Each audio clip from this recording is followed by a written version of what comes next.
From the News Channel 5 Network, this is Health and Today's Woman with your host, Dr. Kelly Williams. Sponsored by Murfreesboro Medical Clinic. Welcome to Health and Today's Woman. I am your host, Dr. Kelly Williams. As always, this show was designed to help women become champions of their own health care. Tonight we're going to take on a topic that is often very frustrating for kids and their parents. And that's the time involved in adolescence.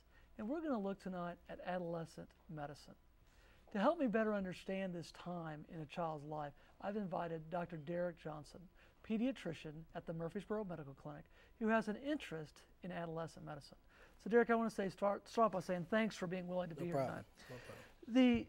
I want to kind of start off with a diagnosis that I think is oftentimes found in the adolescent years, and that's the whole idea of attention deficit disorder.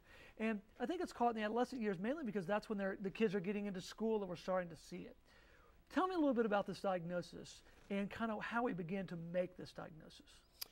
Well, the diagnosis of attention deficit hyperactivity disorder is made by looking at the child as far as their behaviors, looking at how they do in school, and looking at their behaviors outside of school, sports, activities, those things. And a lot of times they come to us, the pediatrician, Right. Or the psychiatrist, because they're failing in school, not doing well, or the opposite of that could be that the parents are pulling their hair out and need some help. And so they come to us for help. And we look at certain criteria when we're making the diagnosis. Besides giving out forms to the teachers and the parents, they're actually called Vanderbilt forms because they're developed at Vanderbilt. But we give the forms to the parents and they fill them out, these surveys, what they are. And then from that, we do a physical exam, making sure we don't see anything else that it could possibly be. And we actually just go through a process of asking a series of questions, and people think it is somewhat black and white, but it's not really black and white. It's pretty gray. But the main thing you look for is just along with the diagnosis of hyperactivity. You look for hyperactivity, you look at fidgetiness, poor organizational skills, and inattention. Those things you look for. Well, I think this is such an important thing because a lot of kids get said, well, I was probably hyperactive or attention deficit disorders when I was a kid. We just didn't talk about it. Right. What about, a kid that's just not organized? Well, that could be any kid. How does a parent make that decision and say, you know what, hey, this may be a little bit of disorganization, but there's something beyond that? What kind of advice do you give to parents to say, maybe this needs to be looked at? Well, a lot of times, like I said, we get help from the teachers as well as the school system because the kids just aren't doing that well in school. That's the main thing we see. They can't sit down long enough to perform the work that they need if they're young, or in the older kids like the adolescents, they just can't keep up with the pace of the other students. And it's not that they have a problem with their intelligence, it's just a problem with their organizational skills. And that's just that's really beginning this attention deficit disorder. It's a little different than hyperactivity disorder. Hyperactivity disorder, those kids are just real fidgety, can't really sit in the seat. They're the ones walking around, maybe the class clown type stuff. Is that kind of what you're looking at? Right. And the main thing I ask parents when I'm looking at as far as the hyperactivity component is can you sit down in a restaurant and eat dinner? That's a great point. I hadn't thought about that. That's a great point. Because the parents whose kids are pretty much bouncing off the walls, they can't sit in the seat long. Or another question I always ask is, can your kid walk up in the supermarket without touching the rack of cans? And if you talk to a lot of kids that have ADHD, they say they just have to touch it. They don't know why, but they have to touch it. So that's interesting. That's a great point. That one I hadn't thought about.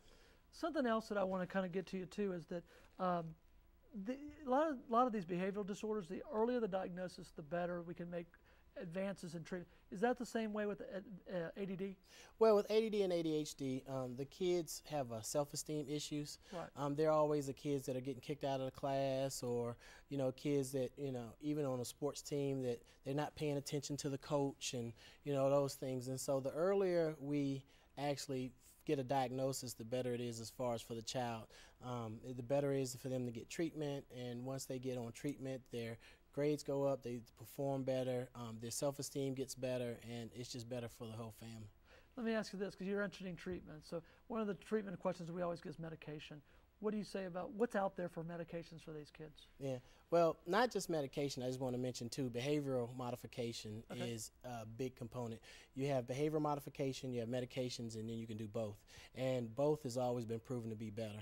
Okay. But there are different medications out there. One is stimulants, which everyone knows about. There's also non-stimulants, and there's a push now for more non-stimulants.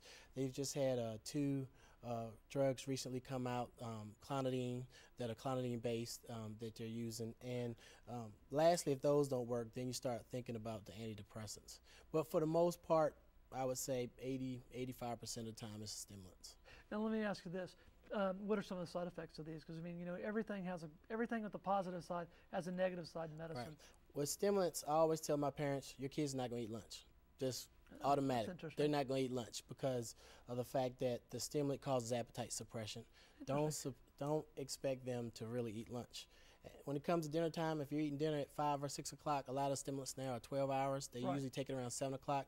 A lot of times they won't want to eat dinner, so I always have them have a snack or a bedtime snack. But appetite suppression is the main one.